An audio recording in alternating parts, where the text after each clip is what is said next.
Hey, what's up? This is Chosen, and in this video, we are going to talk about a general utility Demon Hunter build and a general overarching play style. If you wanted to just pick like one build that you can keep on all the time, if you're a casual player or something, and play Demon Hunter successfully. I have mained Demon Hunter since the very beginning of the game and play with a lot of high resonance, high caliber players routinely on Discord, talking ideas back and forth and all of that stuff. So I will give you my thoughts on the best general playstyle for Demon Hunter. Let's get into it.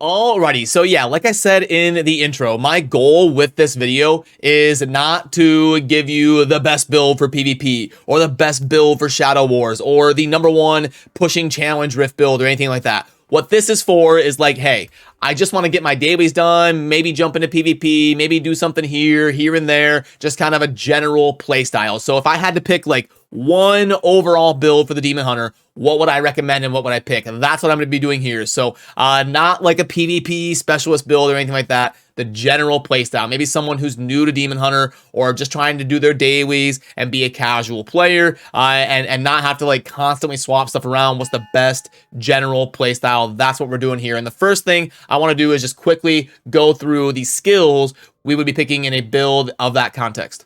And first up, you would have to choose between crossbow shot and explosive arrow as your defaults. Now, typically, for a general utility build, we're going to go with crossbow shot in that scenario. We do have an essence that pairs really well with this in the Hungerer, which is going to cause a pierce effect to hit more things. Now, explosive arrow can kind of do the same thing by having some of the splash damage that explodes on impact for hitting multiple targets. So honestly, both are fine. The overarching opinion is that crossbow shot is the far superior choice. So most players end up going with that, but really both of these can be fine and make sense. I don't think you can really go wrong, but because of the Hungerer, if I had to recommend one general play style, I would go crossbow shot because of that.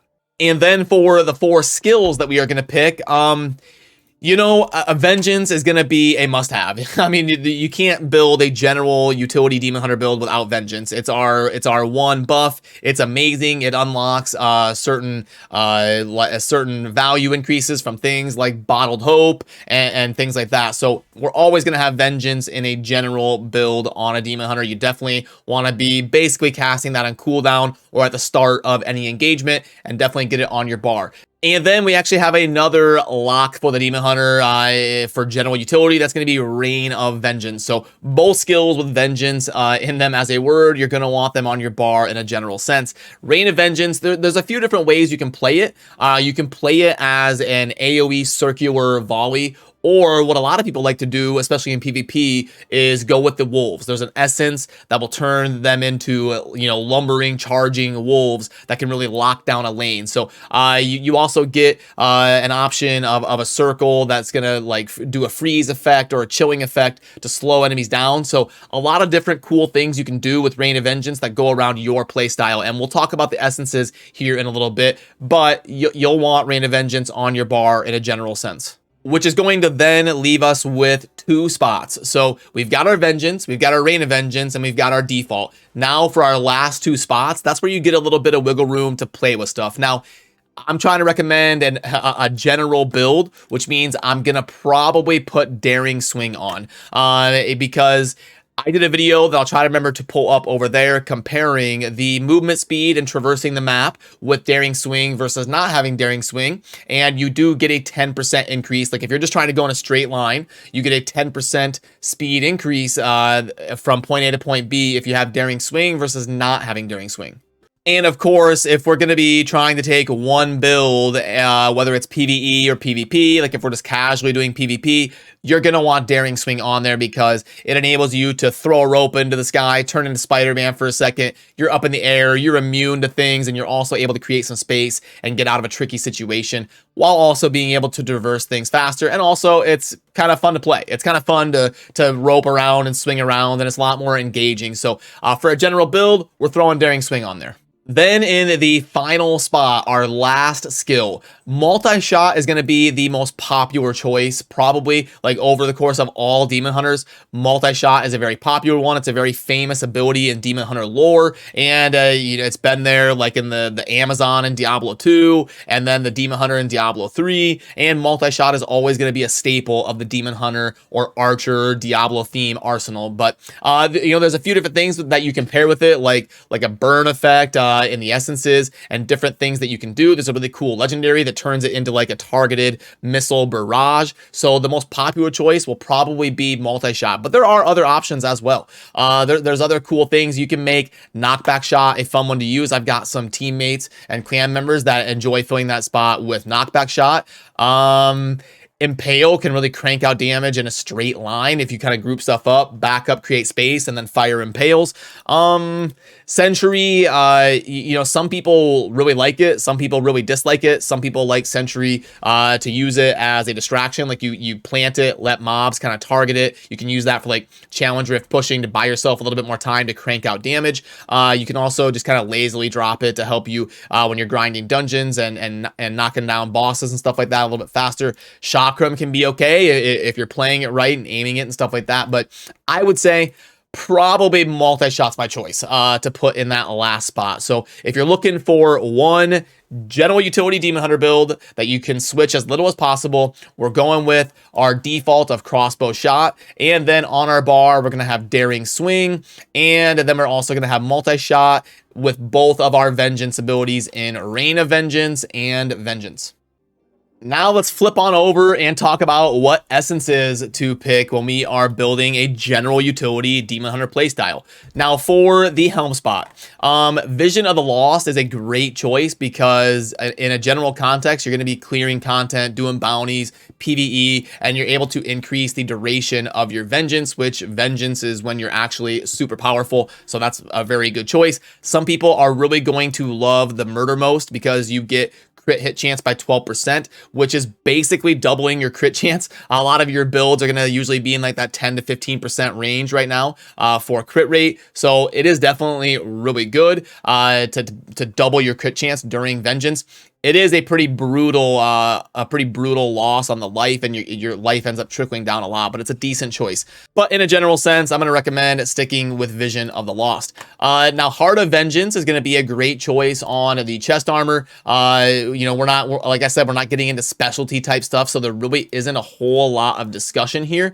It's great to hit that 14-second duration on Vengeance. What do I mean by that? Or 14-second cooldown, sorry. When you back out and you use your Vengeance, you can see on the bottom right, boom, I've got a 14-second cooldown, and that means we have maxed it out. So as long as you pop Vengeance and you see a 14, you're doing good, and you've hit the maximum cooldown allowed. And that's because I've got the awakened version of the armor here. You can see if I take this off, if I come in here and we select a different one, and then that means I just lost 25% cooldown on my Vengeance. Then when I come out here and I pop it, now we're at a 17 cooldown instead of 14. So you definitely want to get as close to that 14-second spot, unless you're doing something like a 20-second rotation build, where because of the internal cooldown of like Bottled Hope and stuff.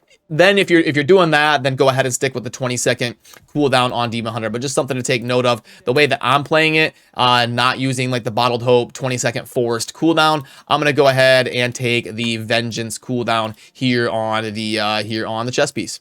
And then for the shoulders, like we talked about a little bit ago, because of how popular the Reign of Vengeance Wolf Shadow Beasts are, that kind of stampede forward, that's going to be a great option to lock down a lane and really focus your DPS in one direction that you were facing and trying to clear content. But, you know, there's other options as well, like Hailfire, firing homing rockets from multi-shot can make that do a lot more damage. You know, Reign of Vengeance, being a circle that can damage with frost, kind of slowing things down, can be great as well. But in a general sense, I'd probably recommend the Shadow Beasts lumbering forward. For the pants, we're probably going to go with Koth's Unrelenting Fury. You know, again, Vengeance makes us a monster, and we've got a good attack speed on the Demon Hunter, especially if you're using like a Carson's Invigoration gem or whatever. So we're gonna be cranking out primary attacks, and we're probably gonna want to go with coughs in a general sense here on the pants. Now for the weapons, if you're using multi-shot, the flame spike can be a good option to keep those burns ticking. They end up doing a pretty good amount of damage, and since we're gonna be spamming multi-shots all over the map, really not too bad of a choice there. We don't get amazing options in the weapon slots. It's like Sentry and Strafe and some of the less popular stuff around the Demon Hunter class. So probably Flame Spike going to be our best bet in a general sense. And then we already talked about the Hungerer a little bit. Crossbow shot will now pierce through enemies and strike additional enemies behind. So obviously, if you're using crossbow shot, that's an amazing choice to plug in there and do a lot more damage. And again, we don't really get amazing stuff. We've got like Sentry and Strafe, so ends up most people going with the Hungerer. For set pieces that you want to consider on the Demon Hunter for your items on the left side of your inventory, we do have a full breakdown of the sets tier list. I'll try to remember to link to my dedicated video on that over there. But also make sure and use this as a resource because you can see how they kind of shake out for each class in terms of our current opinion. And we try to keep this up to date on a pretty consistent basis, and we're going to get this on the website soon. But for Demon Hunter, we're probably going to be looking at Vithus and Shalbas. Like a 4-piece Vithus and a 2-piece Shalbas is kind of going to be your general overarching goal to go for when you start grinding for your set pieces if you want like the too long didn't watch version. And we also have something similar for the legendary gems, and I'll try to remember to link to the dedicated video on this one as well right over there if you'd like to pull that up. So for Demon Hunter, the main things you want to take note of: Carson's is amazing. Build a Carson's. The 1-star gem right here, Carson's Invigoration. Throw that on your Demon Hunter, a great place to start. And then obviously you got your Berserker's Eye, Everlasting Torment. Your Power and Command can be decent, Fervent. But another one to really take note of is Bloody Reach. Carson's, Bloody Reach, great spot to start for a Demon Hunter. And then under the 5-star, the heavy hitter legendary gems, obviously Seeping Bile and Blood-Soaked Jade and some of those that can be really great as well. And also Echoing Shade can be really good for the Demon Hunter to get those clones that are spamming your default abilities as well. But that's kind of like your quick general breakdown of the legendary gems for Demon Hunter. So boom, there we go. Hopefully, if you're new to Demon Hunter or looking for a general play style that I would recommend as someone who's mained Demon Hunter since the beginning, hopefully this gave you a little bit of context, and definitely let me know down below where you agree, where you disagree, and all that. I really enjoy hearing those other perspectives as well. So remember to subscribe on your way out if you enjoy daily Diablo Immortal content, and I will see you soon in the next video. As always, thanks for watching. Have a good rest of your day. Peace.